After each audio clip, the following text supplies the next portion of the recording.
В 2022 году российский спорт пережил трансформацию после Олимпийских игр в Пекине, где наша команда завоевала 32 медали, включая 6 золотых. Против страны ввели санкции, следствием которых стало отстранение российских атлетов от международных соревнований в большинстве видов спорта.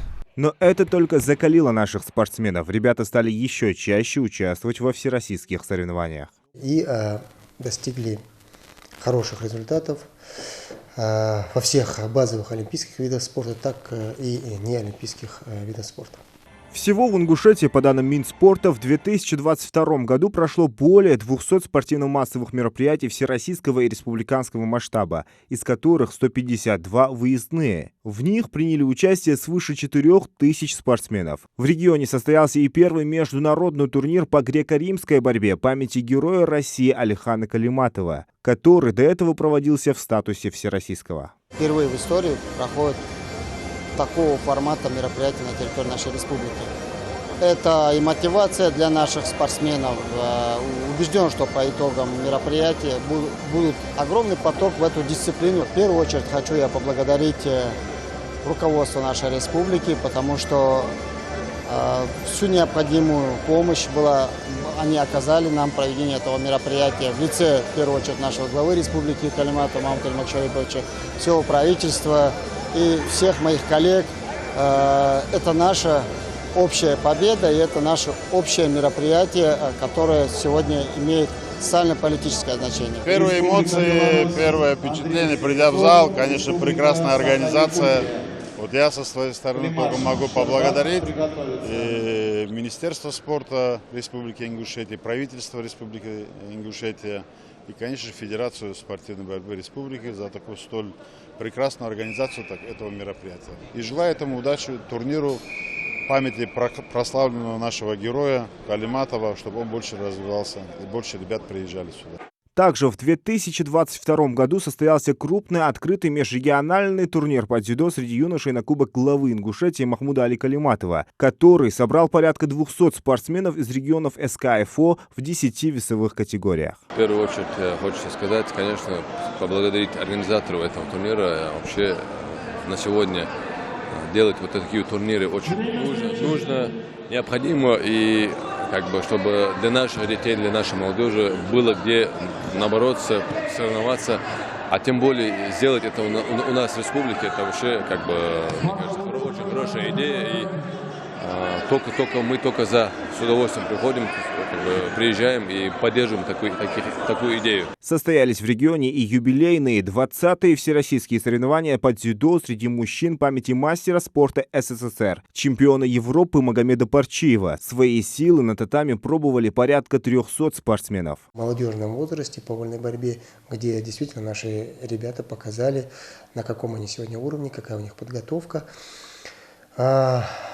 И, конечно же, те мероприятия, которые инициировал глава республики Мамат Эльмакшарипович по воркауту в 3 крупных городах, в Малгобеке, в Назране и в городе Суджа, мы провели мероприятие по воркауту, где реально, на удивление, мы собрали огромную аудиторию, и были подарки, призы хорошие, что не могло не мотивировать тех участников. В целом, спортивная составляющий год прошел продуктивно, и, учитывая ту цифру, систематически вовлеченная доля граждан, населения, которая была в 2021 году, в 2022 году, мы наблюдаем хорошую динамику, то есть роста именно вовлеченных наших граждан в физкультуру и спорт. Осенью делегация из республики приняла участие в фестивале культуры и спорта народов Юга России. За звание лучших в ряде дисциплин спортсмены соревновались в Грозном. Начало этому мероприятию было положено еще в Ингушетии 13 лет назад. Тогда тяжелоатлет, первый олимпийский чемпион среди ингушей Исраил Арсамаков проделал огромную работу и провел в регионе первый фестиваль «Ингушские игры». Единение наций и традиций – вот главная задача мероприятия. География расширяется. В этот фестиваль вошли такие субъекты, как Крым, Севастополь, Астрахань, Ростовская область, Калмыкия, Краснодарский край. И больше дисциплин были введены в этот фестиваль. И в Чеченской Республике прошел фестиваль в начало осени, в сентябре месяце, где наша команда выступила достойно. Из 18 команд золотую середину заняли в общем командном месте. Также в отдельных дисциплинах было медали разного достоинства. Министерство по физической культуре и спорту на 100% исполнило расходы бюджета на нацпроекты в 2022 году. Такой результат достигли к началу 4-го квартала. В рамках федерального проекта «Спорт. Норма жизни» в республике построены новые спортобъекты и закупили инвентарь для спортивных школ. Мы закупили и смонтировали оборудование для создания малой площадки в детском лагере Эрзи, который находится на Жайрасском районе. Также в рамках федеральной программы нацпроекта «Спорт. Норма жизни» мы закупили для 4 школ, для 4 спортивных школ необходимый инвентарь для тренировочного процесса. И по федеральной программе с «Бизнес-спринт» «Я выбираю спорт», которую инициировала партия «Единая Россия», по всей стране были разделены субсидии на создание площадок для занятий футболом, баскетболом и волейболом. И, конечно же, наш регион также получил эти субсидии.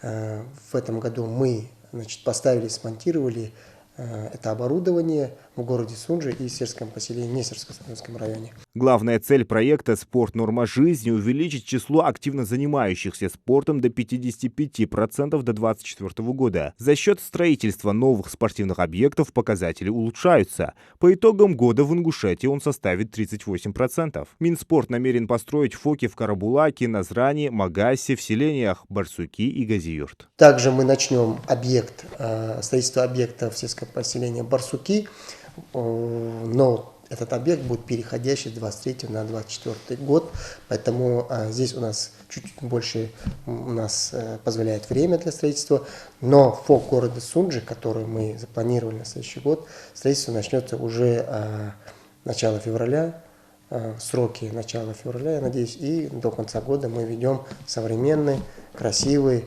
компактный, комфортный физкультурно-оздоровительный комплекс с плавательным бассейном.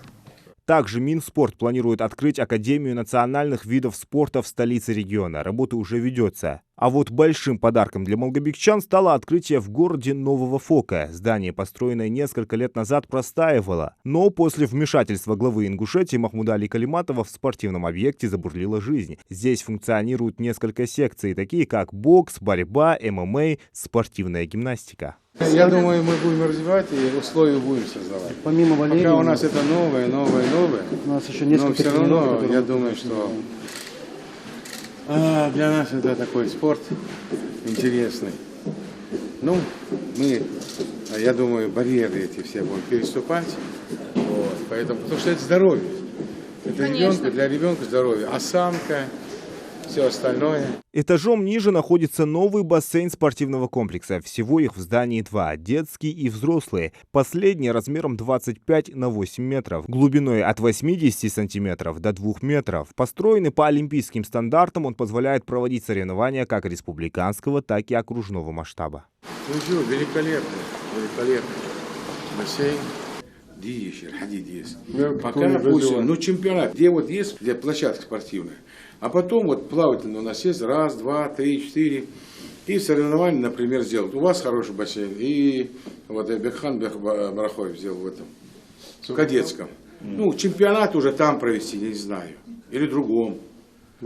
Понимаете, нет? Дадули. Вот они начнут плавать. У нас чемпионы будут. У нас хорошо, здоровые ребята. Большое внимание в региональном Минспорте уделяют игровым видам спорта. Не так давно во Дворце спорта Магаз прошел финал регионального этапа Всероссийского чемпионата по баскетболу среди школьных команд. Состоялся ежегодный межрегиональный турнир по мини-футболу. У игровых видов спорта есть своя аудитория. Они имеют популяризацию, то есть в нашем регионе как среди мужского населения, так и среди женского населения. Поэтому мы проводим мероприятия и по баскетболу, и по волейболу, и сейчас на стадии завершения, на стадии оформления, у нас дисциплина, федерация бадминтона республики, где уже мы определили и руководство, и площадки, где будет проходить тренировочный процесс. Это совершенно новая дисциплина для нашего региона, но она имеет своего потребителя. В республике активно развиваются практически все виды спорта. Ингушские сборные занимают лидирующие места во многих состязаниях. Речь идет как о хоккейных командах «Магаз» и «РЗИ», так и футбольном составе «Ангушт». 2022 можно назвать продуктивным в спортивном направлении. Так в республике прошел масштабный велопробег от башни к башне Таргим-Магаз. В Ингушетии прошло также открытое первенство и турнир по художественной гимнастике, посвященный 30-летию Ингушетии. Мероприятие состоялось в спортивно-тренировочном центре «Мужичи» с участием высоких гостей. У нас недавно этот спорт, мы начали его пропагандировать, проводить. Сегодняшние соревнования, я думаю, приведет к тому, что у нас будет большее количество детей будут участвовать в художественной гимнастике и будут заниматься ею. Поэтому сегодня я хотел бы поздравить вас, хотел бы, чтобы судьи были объективными, чтобы победили самые достойные. Поэтому желаю вам успехов, удач и всего самого наилучшего. Также в числе почетных гостей супруга временно исполняющего обязанности главы Донецкой Народной Республики Дениса Пушилина Ирина Сергеевна. Она также является президентом Федерации художественной гимнастики ДНР.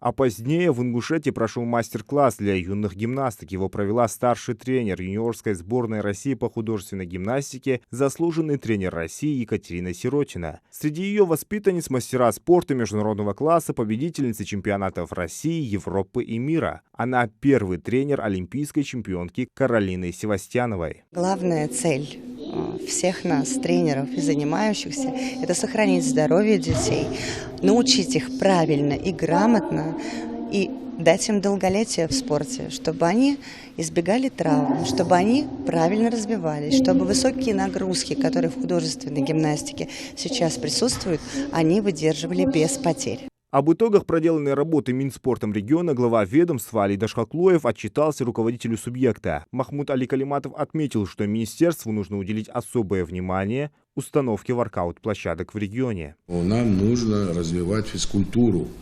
Нормативы ГТО, которые вернули-то наконец-то, что их надо сдавать нормально.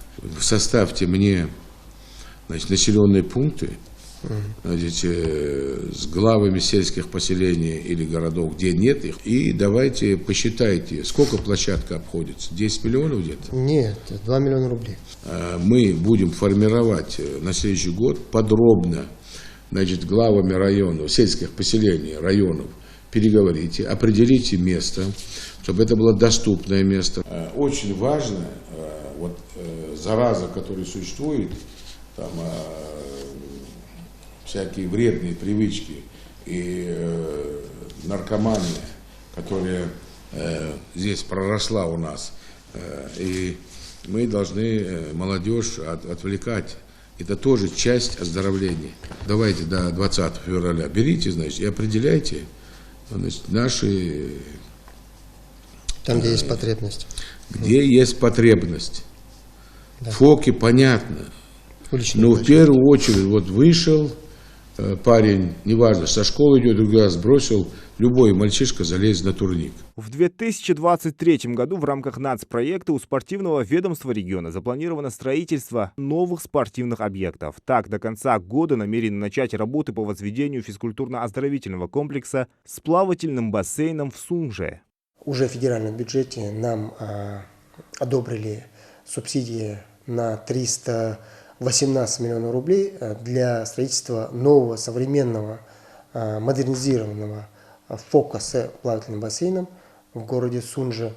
Мы все знаем, что тот ФОК, который был ранее демонтирован, и, соответственно, наши спортсмены остались без площадки, тренировочной площадки. Благо, нашли решение этого вопроса, мы их распределили по общеобразовательным учреждениям. Но нашим детям, нашим спортсменам из города Сунжи и ближайших округов, ближайших поселений недолго осталось терпеть. До конца 2023 года мы ведем эксплуатацию этот объект. Он будет оснащен всем необходимым для тренировочного процесса. 25-метровым плавательным бассейном, трехэтажное здание с игровым помещением и всем необходимым для оздоровления нашего населения.